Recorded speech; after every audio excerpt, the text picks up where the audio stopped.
Bom, primeiramente, boa noite aí a todos. Eu não me apresentei ainda, então para quem não me conhece, sou Victor Koyama, sou um dos conselheiros aqui da associação.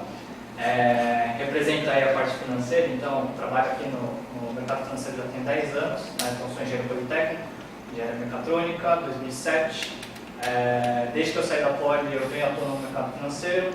Atualmente eu estou em gestão de recursos lá na Porto Seguro Investimentos. A gente faz uma gestão atualmente de 6 bilhões de reais under management em vários dos ativos, né, da Porto Seguro Investimentos, da corporação inteira da Porto Seguro.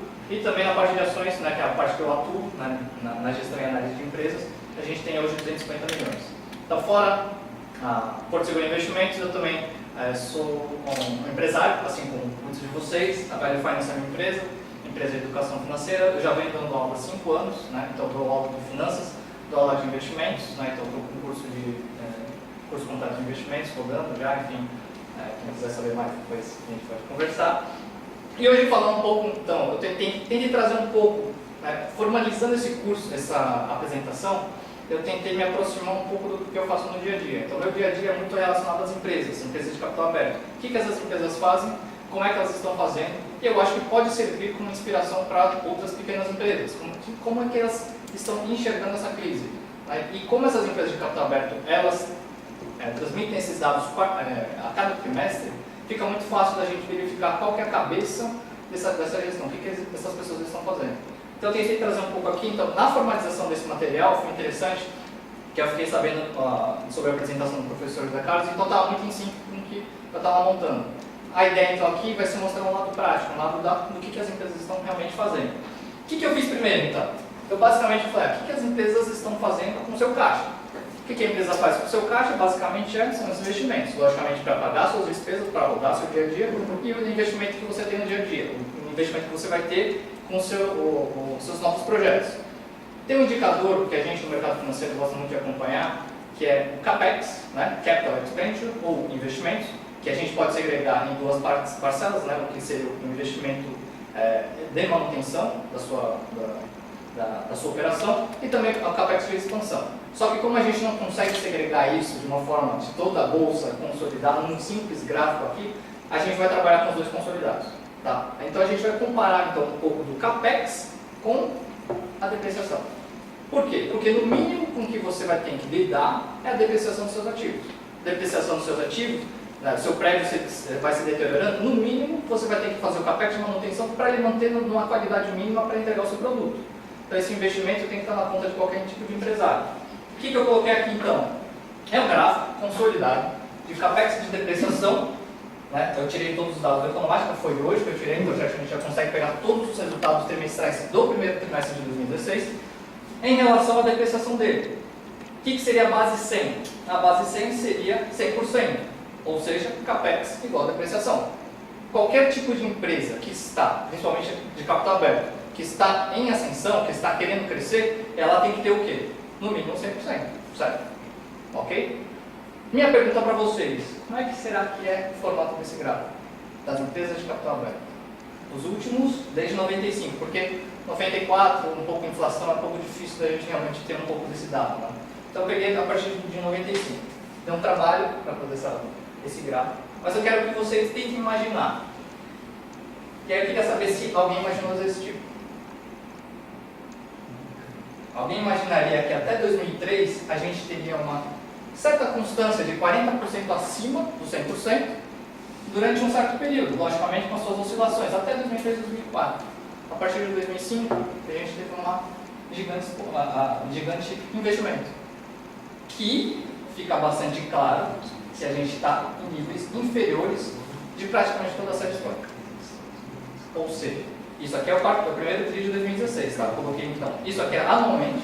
CAPEX é o acumulado de 12 meses, depreciação é o acumulado de 12 meses, tá? Isso de todas as empresas de capital aberto com mais de R$1 milhão negociado em bolsa. Ou seja, realmente as empresas maiores que a gente está olhando aqui como amostragem, ok? Outro detalhe que vale a pena a gente verificar foi a crise de 2009, né? Dá para verificar que todo mundo cortou, então foi bastante difícil. Bancos fecharam o crédito, então ficou muito difícil da gente ter crédito. O cara corta, logicamente, os investimentos. Que eu acho que é um pouco do cenário que a gente tem hoje. Né? Eu acho que os bancos estão dando crédito para quem não precisa, para quem precisa está cortado, então a gente vai ter um cenário desse tipo. Então esse é um gráfico que eu acho que vale a pena a gente ter em mente, de que hoje, por mais que a gente tenha uma sensação de uma crise bastante grande, ela é ainda acima de 100%, tá? Dessas empresas de capital aberto. Então talvez o cenário não seja, né? Talvez as pessoas imaginariam que estaria abaixo de 100, mas não, ela ainda está acima de 100. Talvez seja interessante, sim, a gente pensar em investimentos estratégicos, como o professor colocou aqui pra gente. O que eu fiz mais para vocês? Lógico, cada um de vocês atua num setor diferente. A ideia aqui é falar um pouco de setores. E aí eu segreguei, também deu mais um pouco de trabalho. Nem dá para enxergar, né? O pretinho aqui, ó, é a mediana, tá? Aliás, o dado anterior é a mediana das empresas, ok? Não foi a média, porque a gente tem dados escuros que poderia deixar muito ruim na nossa análise. Aqui é a mediana, que também está difícil, então vamos manipular, tá? Peguei alguns setores aqui, para vocês darem uma olhada, que basicamente mostram um pouco do cenário de investimento dependendo dos seus setores. A ideia não é muito sobre cada um dos setores, mas a ideia é falar um pouco de o que cada empresa está fazendo. Então eu tomei a liberdade de falar um pouco sobre cada um dos setores, dando exemplo de uma empresa em si, de cada setor. No caso aqui, o que vale a pena, tirando o papel de celulose, que basicamente não é um setor que são poucos players, é um investimento muito grande, provavelmente não vai ter tanto interesse para todo mundo. Mas papel e celulose, a gente claramente vê que teve uma ascensão no CAPEX nesse último trimestre por causa do cenário da exportação, né? A gente começou a ter um cenário mais benigno de celulose e a exportação ficou muito melhor, acaba beneficiando um pouco mais esse CAPEX. Outro detalhe que eu acho que é interessante a gente falar é a siderurgia, que é exatamente o primeiro que a gente vai falar agora. O que eu fiz? Só dei uma limpada, coloquei então para vocês como está a siderurgia em relação à mediana daquela série que a gente fez. Que empresa de capital aberto que vocês conhecem que atua no setor de siderurgia? Gerdau. Perfeito. Então é exatamente esse que a gente colocou aqui. Claro. Gerdau. Por quê? Porque os Minas está quase quebrando, o CSN também, tem as brigas lá com os... Não, vou pegar uma que está um pouco mais limpa, que tem um pouco mais de governança. Gerdau. O que será que a Gerdau está fazendo com seus investimentos nesse cenário de crise? Para começar, a gente está olhando aqui, ó, que ele está abaixo de 100. Claramente ele seguiu, né, uma certa tendência, um cenário benigno de China, principalmente consumidora de minério, e um cenário bastante pressionado de estilo, acabou ficando bastante interessante esse segmento. Só que nos últimos anos a queda de consumo de minério lá na China pressionou e a quantidade de siderúrgicas produzindo lá na China é extremamente grande, o investimento é muito grande, muitas vezes você mantém rodando essa operação. O preço continuou pressionado e a gente consegue verificar que o CAPEX acaba sendo reduzido. CAPEX sendo reduzido, a gente tem um cenário. Esse é dado do primeiro TRI de 2016. CAPEX que ela reportou no último balanço, 485 milhões, e a depreciação foi 681. Ou seja, a adoção da Gerdau neste cenário de crise sendo uma redução de endividamento. Inclusive, está reportado ali. Redução de dívida total bruto em 2,8 bilhões em dezembro de 2015 para março de 2016. Essa está sendo a atitude da Gerdau. Outro setor, veículos e peças. No segmento de veículos tem uma produtora de ônibus. Alguém conhece? De capital aberto? Mercedes-Benz. Brasileira? Carro. Marco Polo. Marco Polo. Perfeito. O que será que a Marco Polo está fazendo? Peguei o relatório dela. Então, eles descrevem tudo o que eles estão fazendo. Então, tem uma carta aos seus acionistas, como é uma empresa de capital aberto, tem que falar qual que é a cabeça que cada um tem em relação a esse cenário de crise. O que a Marco Polo está fazendo? Investimentos estratégicos, como o professor colocou aqui. Exportação. Os caras têm produção lá na África do Sul. Os caras têm produção na Argentina. Vale a pena acessar esses outros mercados que não estão em crise? Para pensar. Ontem eu estava num evento lá da Fiesp que tinha um dos painéis que falava sobre exportação. A Fiesp é de graça. Todos os empresários podem acessar. Ontem, quem quisesse, poderia estar lá e verificava como que faz. Ontem eu fiquei ouvindo uma blogueira falando sobre produtos de maquiagem, alguma coisa assim. Ela está exportando. Maquiagem. Por que Politécnico que tem na minha opinião, ó, vamos lá, engenheiro, desculpa professor, mas Politécnico, pô, vamos lá, vamos se inteirar como que funciona, vamos exportar. O dólar não está mais favorável, está mais difícil? Gente, para viajar mais difícil, mas nosso produto está muito mais barato, os caras estão exportando, a Marco Polo está exportando, por que a exportação não pode ser um caminho? Outra coisa, novos modelos no mercado mexicano, cenário de crise, lucro caindo, estão lançando novos modelos no México. Está tudo aqui, ó. Outra coisa, corte de custo. O professor não falou sobre as duas estratégias? No mesmo texto a gente consegue verificar flexibilização da jornada de trabalho, layoff. Certo? Então são estratégias de empresa de capital aberto que a gente tem. Isso leva também, né, se a gente for pegar o endividamento dela de um tri para o outro, a gente está falando de um ano year over year, a gente está falando de um tri para o outro. Um tri para o outro, além dessas atitudes, eles estão reduzindo o endividamento. Alimentos e bebidas. Empresa de capital aberto, bem grande do Brasil. Bebidas, Ambev, perfeito. O que a Ambev está fazendo? Uma das coisas, elas estão começando a investir muito em garrafas de vidro retornáveis. Alguém já retornou, já levou de volta? É uma sacada enorme. Eles estão investindo e colocam na primeira capa. Uma sacada enorme. Por quê? Reduz o preço. Reduz o preço. Não está em crise, você não vai consumir menos.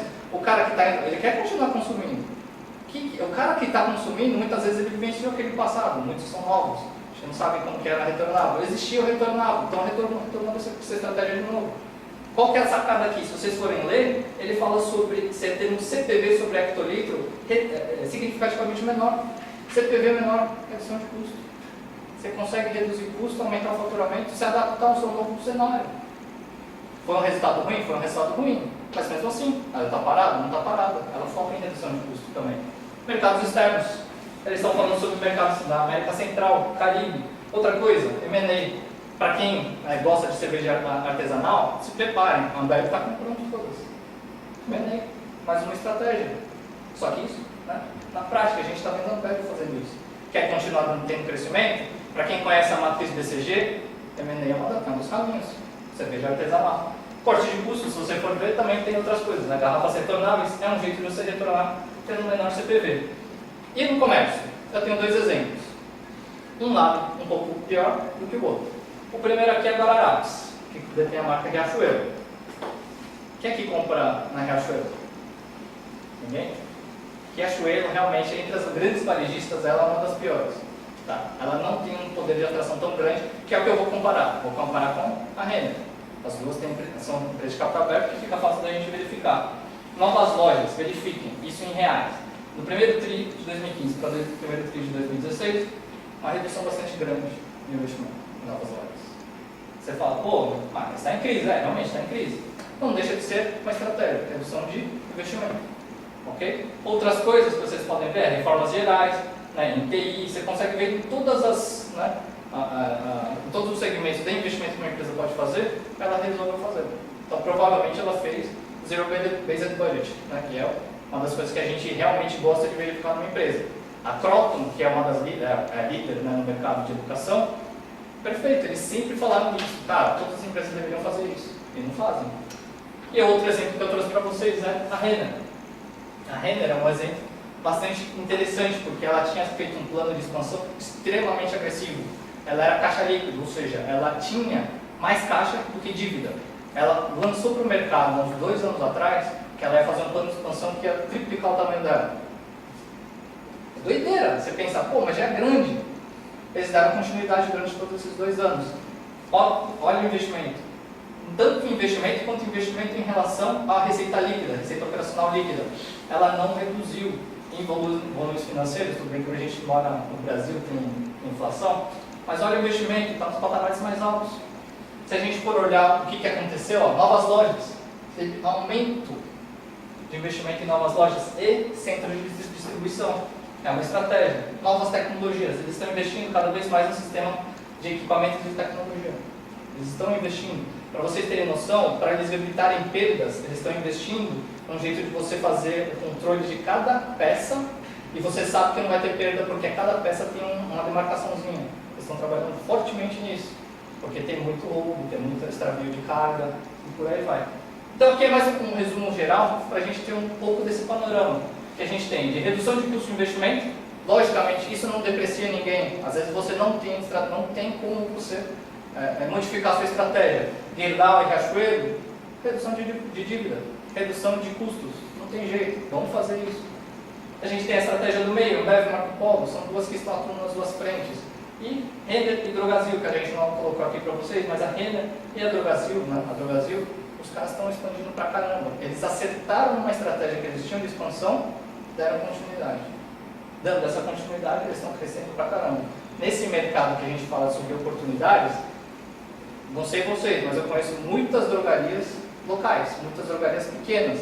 Essas drogarias não estão capitalizadas, não estão conseguindo pagar as contas, estão fechando. Ou estão rodando no zero. Quando você roda no zero e você vê um vizinho seu, Raia Drogasil, todo bem iluminado, numa esquina, porque eles têm essa estratégia de ficar nas esquinas, com um bom estacionamento, exatamente no fluxo de volta da tua casa, você começa a perder cliente. Essa é a estratégia da Raia Drogasil, eles estão capitalizados, estão investindo dessa forma e estão roubando muito desses clientes. O que vai acontecer? O cara começa a roubar esses clientes, esse cara quebra, ele se consolida. Esse plano de expansão da Raia Drogasil está acontecendo e está acontecendo fortemente. E acaba sendo uma das estratégias que a empresa acaba tendo. E o colega nosso Politécnico. É a colega Politécnico, exatamente, que veio fazer a apresentação recentemente. Então era isso que eu queria falar para vocês. Então, meus contatos aqui, eu não trouxe meus cartões, mas qualquer dúvida, quem quiser eu posso passar a apresentação, outros dados, discutir sobre estratégias, que ficaria bastante tranquilo e bastante feliz em poder discutir.